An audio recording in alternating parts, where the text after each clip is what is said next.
Thank you very much. It's a really amazing honor to be with you today. And I hope that what I'm able to share with you today will be informative and will be the start of a conversation that we can share together about how to address the gender pay gap.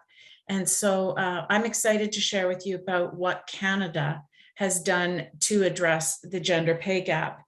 I was appointed in October of 2019 as the first federal pay equity commissioner of Canada, and I'm supported by a unit of about 25 very bright, very motivated individuals at the Canadian Human Rights Commission to assist me in achieving my mandate.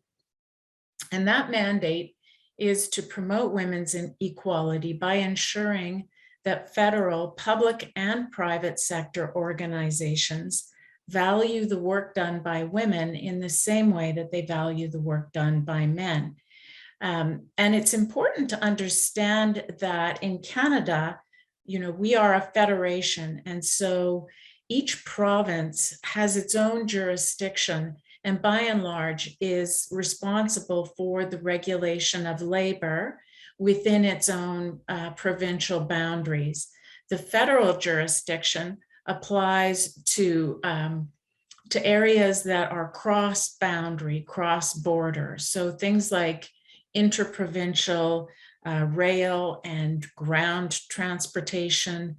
There's other things like banking, telecommunications and broadcasting, that kind of thing that fall within the federal jurisdiction.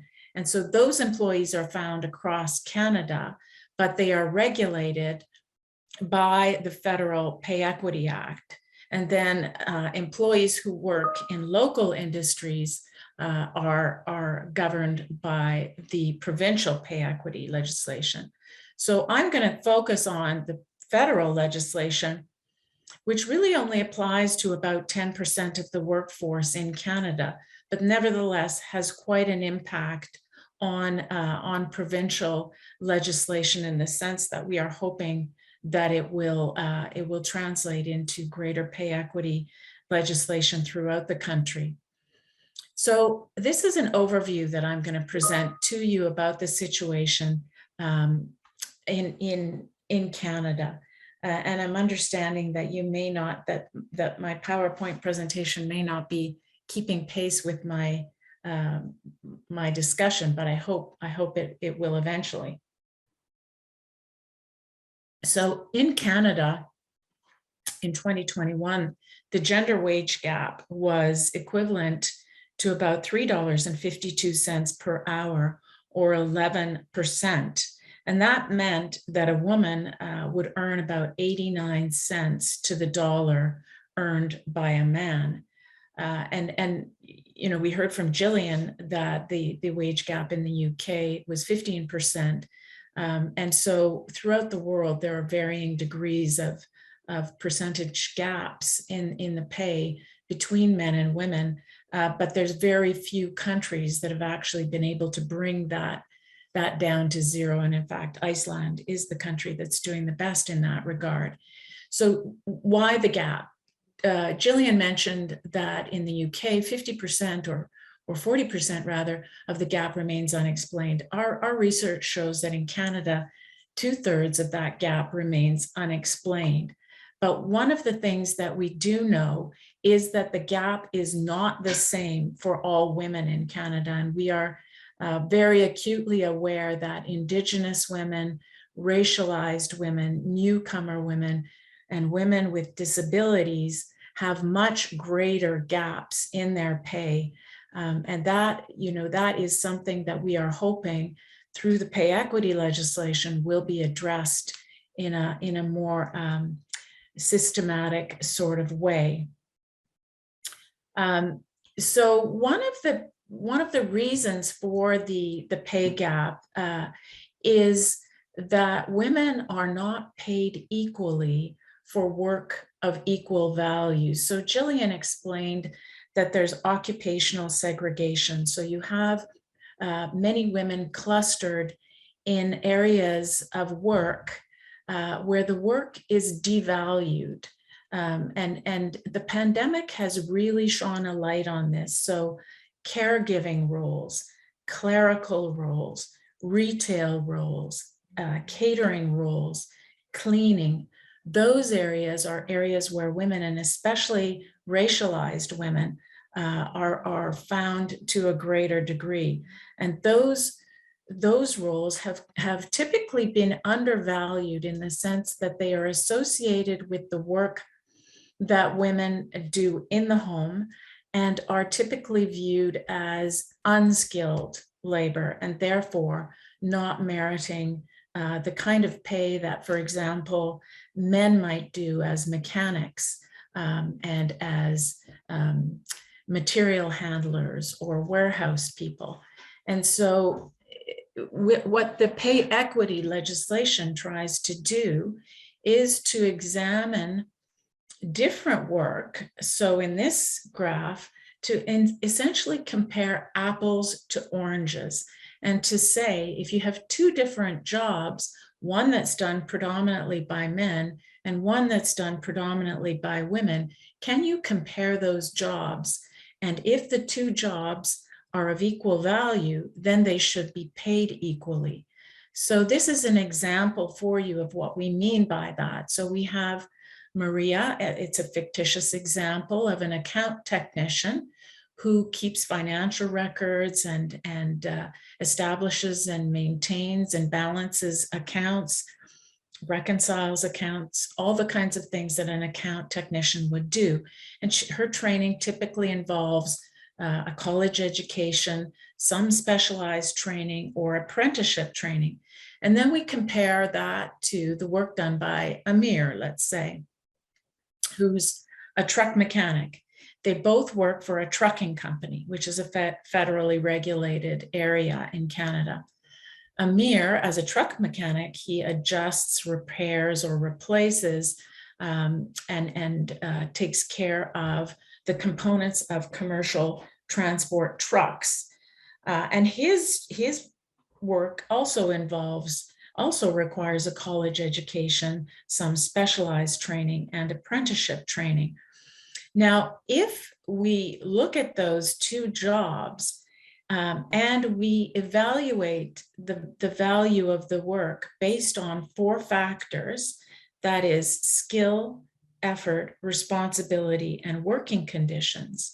And if we evaluate those two jobs and we find out that both of them require approximately the same amount of skill, effort, responsibility, and working conditions, then the premise behind pay equity and all pay equity legislation is that they should be paid the same, irregardless of the fact that they are two different jobs. If they contribute equal value to the enterprise, then they should be paid the same. Now, in some ways, this is a radical deviation from the market-based approach to establishing the value of labor. And that is that the value of labor is established by looking at the market forces, the supply and demand for that labor.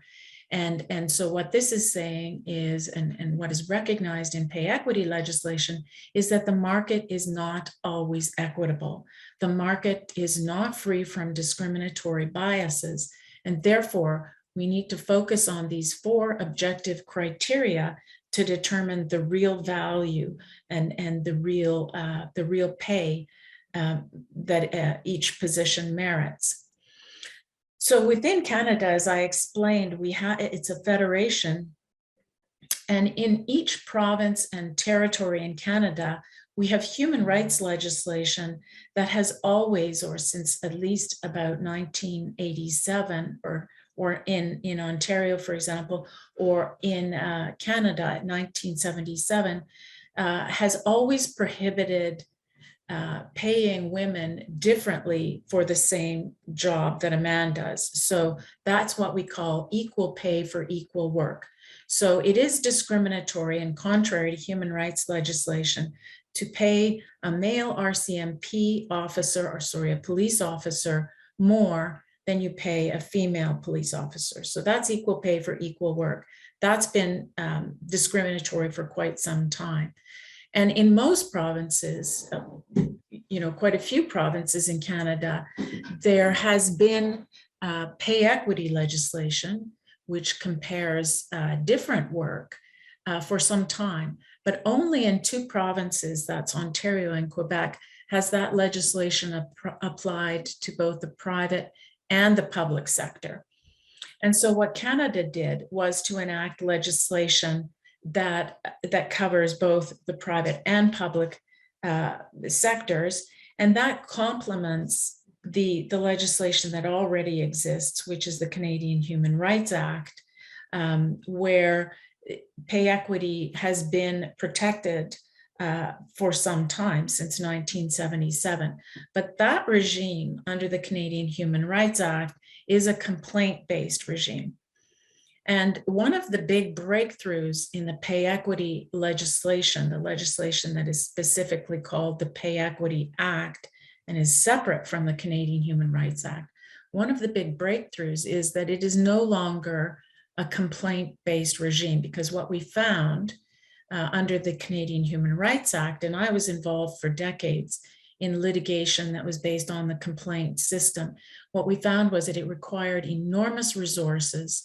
The litigation dragged on sometimes for 20 years, and the women who deserved equal pay, some of them had died by the time the cases were settled, and so their estate got the money.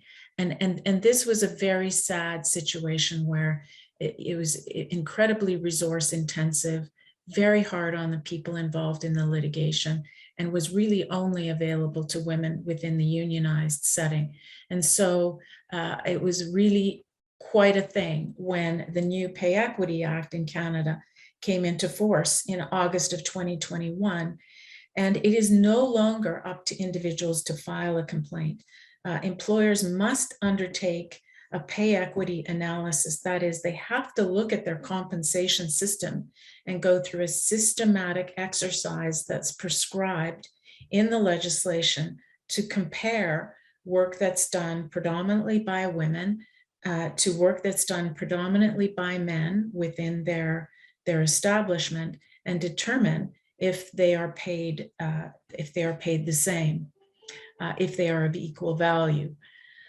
This legislation is by no means the only legislation that tackles the gender wage gap. There are multiple other pieces of legislation. There's the Employment Equity Act, which addresses barriers to retention and promotion and hiring of 4 designated groups, including women.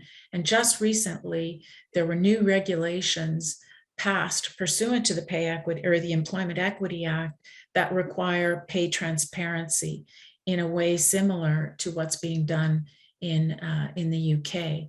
We also have other acts that require the government to look at the impact of their legislation on women and to ensure that there is equality in the legislative impact.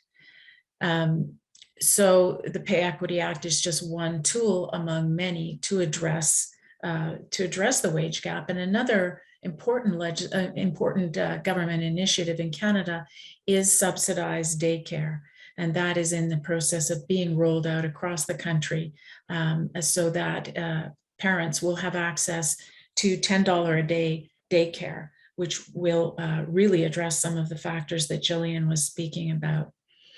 So the new Pay Equity Act, the Federal Pay Equity Act, that, as I say, came into force last year, covers about 1.3 million employees, and it applies to employers under federal jurisdiction, so the banks, telecommunications companies, railways, federal crown corporations.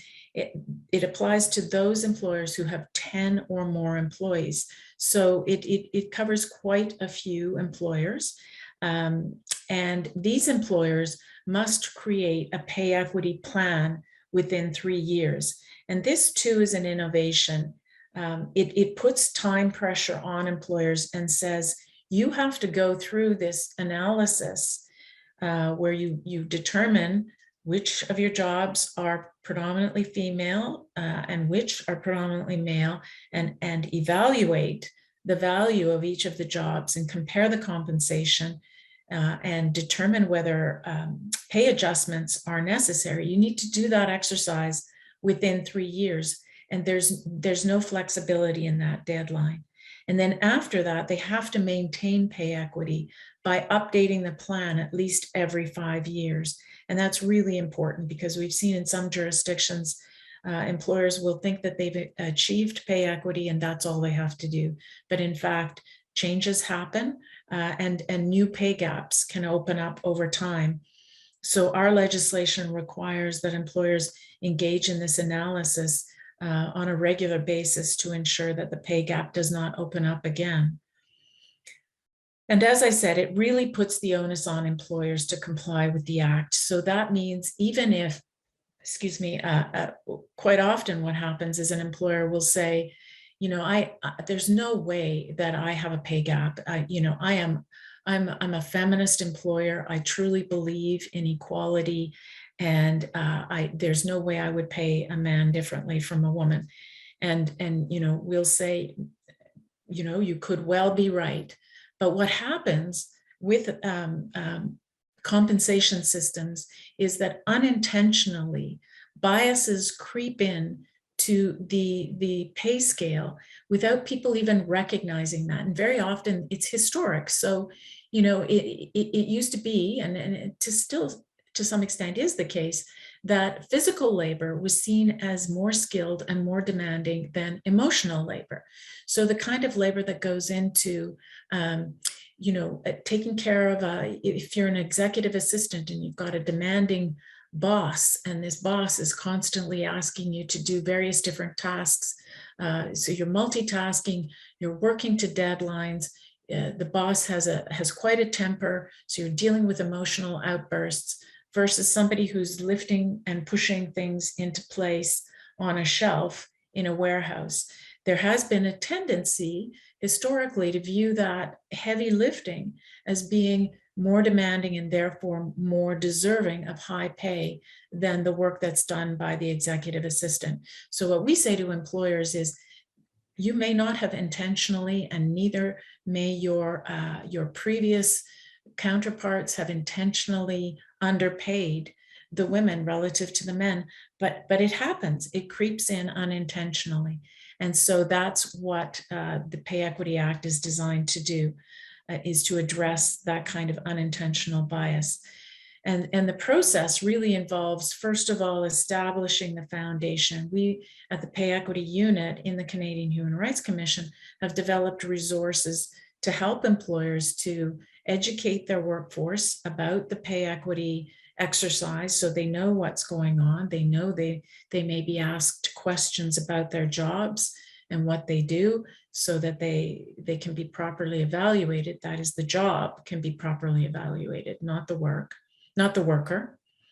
And so you establish that foundation through education. Then the employer must create a pay equity plan. And then, if need be, if a gap has been revealed, they have to increase employee compensation within 3 years, by the 3-year mark. Then they have to file an annual statement with our office, excuse me. And then they must update their pay equity plan, as I mentioned, at least every 5 years.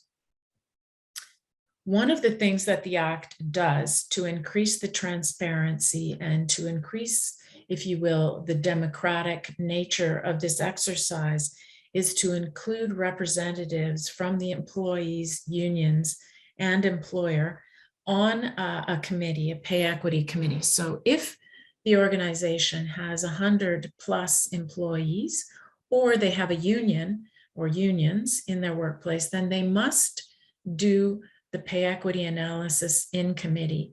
And this is based on the experience in Quebec, that the more that employees are involved in the pay equity exercise, the more buy-in there is, the more likely it is that employees will trust that this exercise has been done properly, will appreciate the results. It requires an enormous amount of collaboration and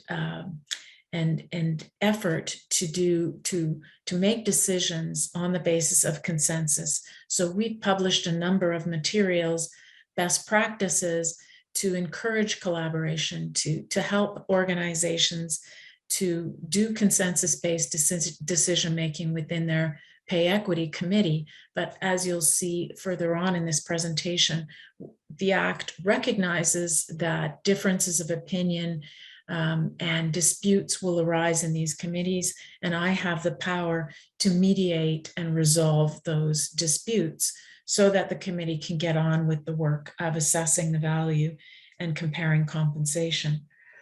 Excuse me.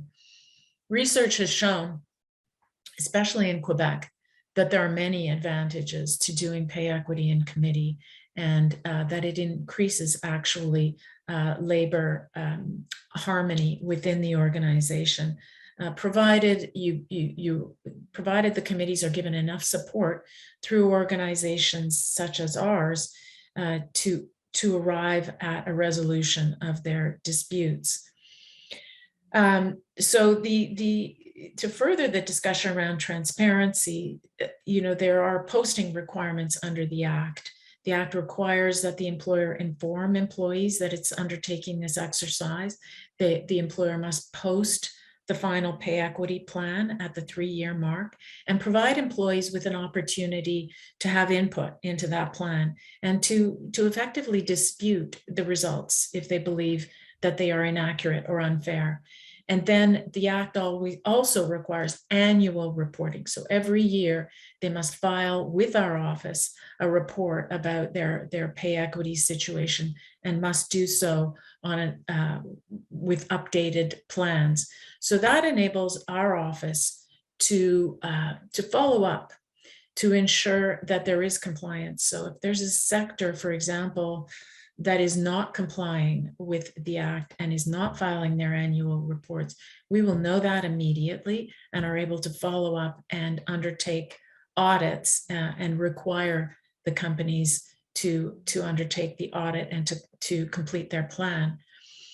And so to that point, we have within the Act something that I think is crucial, which is a number of compliance measures, number of enforcement tools that will allow us to ensure that employers comply with this Act. And, in the past, other pay equity legislation, I know in the US, this is the case, that it is aspirational. So the hope is that employers will understand the benefits of pay equity and voluntarily comply. And what has been noticed in the research is that that is not the case, that there needs to be both a carrot and a stick.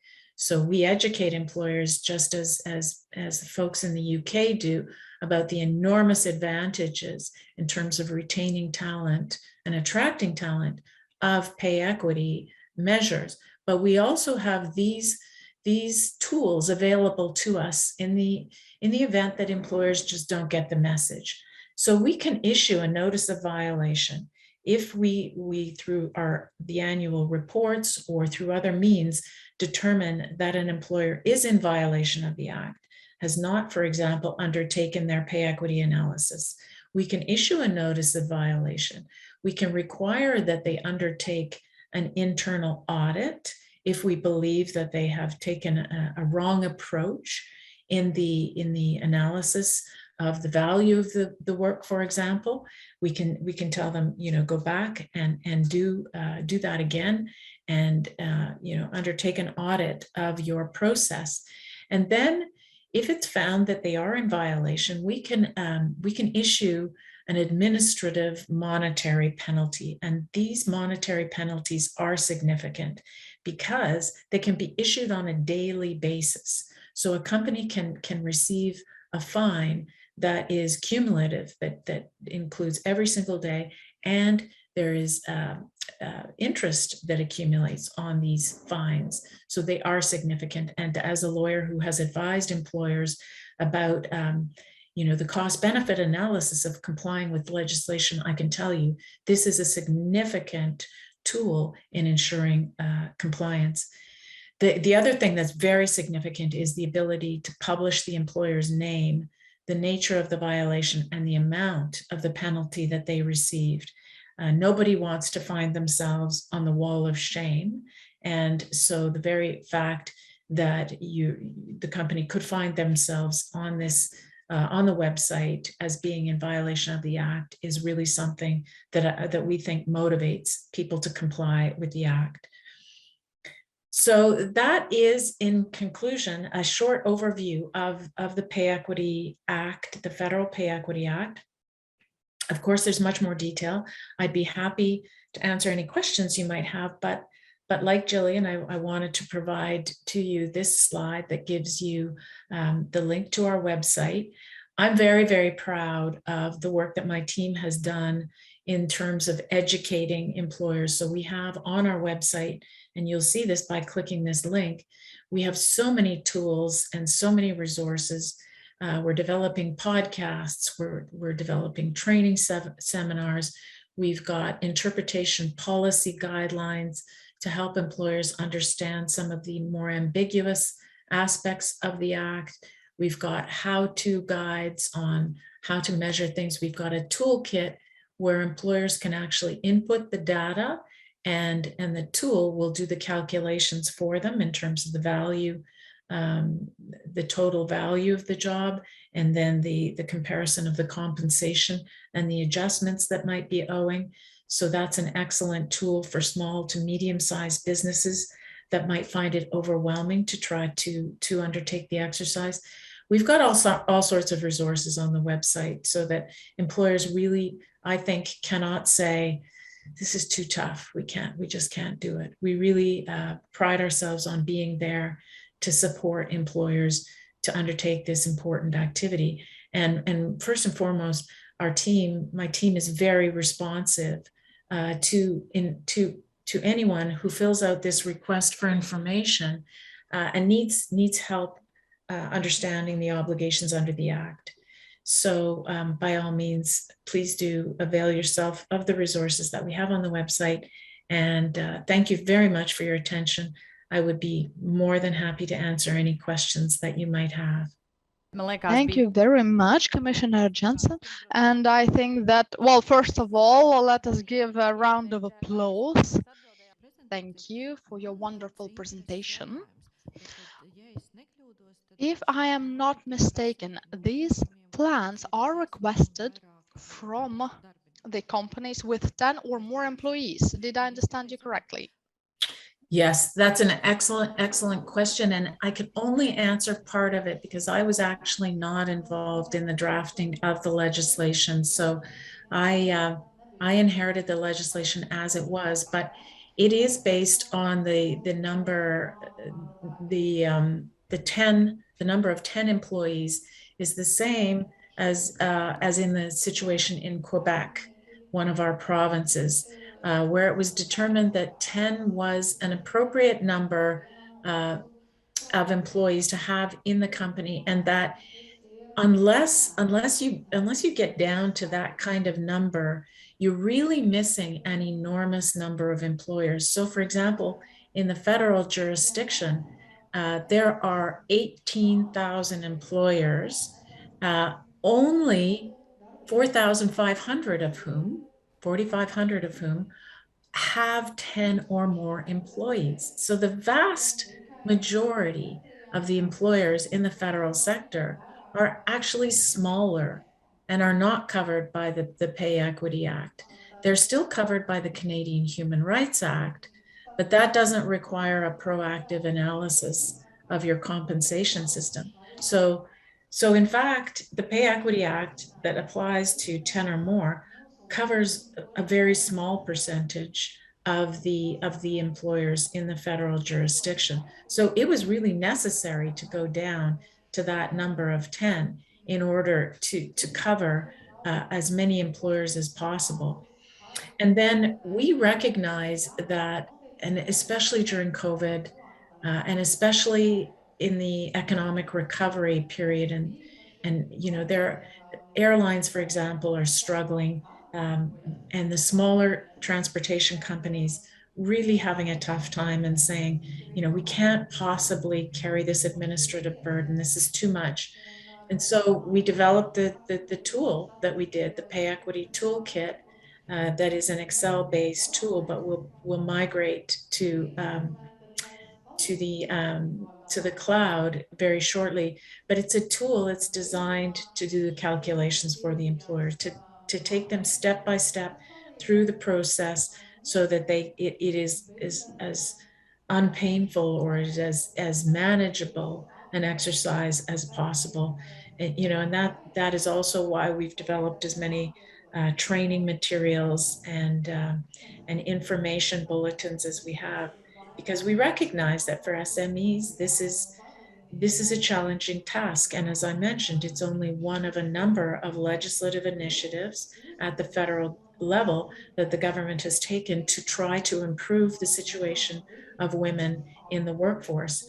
And so, we have to balance the imperative of improving the situation for women and addressing this chronic pay gap against the regulatory burden that is real for employers, and find the right balance. Finding the right balance is tough, but I think the idea of having 10 or more employees was there in order to ensure that as many employees as possible in the federal sector benefit from this protection under the Act. Thank you very much. That was a very detailed answer. Thank you once again for this opportunity to join us. And we were very lucky to hear about your experience.